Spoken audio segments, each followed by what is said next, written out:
Kita na ba kayo ng mga giant perm? Yan oh, mga giant perm oh. Oh, kami yan. Oh, lalaki nila. Dito yan sa trail. Yan oh, lalaking pako. At kung pwedeng gulayin yan, yung isang talbos nito, Antimano, solid na to. Ulam na yan kung pwedeng gulayin. At siyempre, meron din akong napansin. Hindi ko lang alam kung ito yung tinatawag nilang horseshoe. Ayan.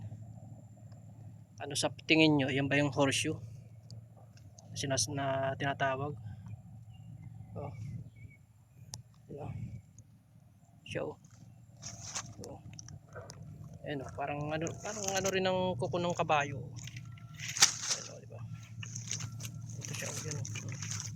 Oh, diba? Oh, diba? Oh. Diba? Parang horseshoe show. Ayan oh. Ano sa tingin nyo? Ito ba yung ano, yung sinasabi ng horseshoe. Ayan. At kung saan yan saan yan galing? Walang iba yan dito sa giant perm. Yan oh. Yan kusa siyang nalalaglag ito. Tulad nito yan oh. Ito yan eh. Pero matigas pa siya. Ano? Yan. Tapos ito na. Nalaglag na siya mula dun sa puno ng giant perm. Yan.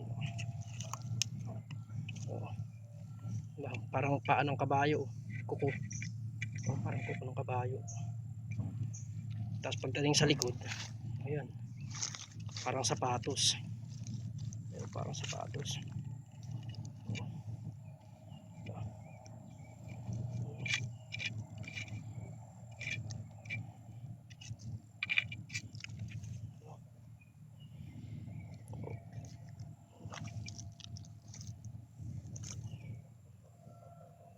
Oh, yan ba yun?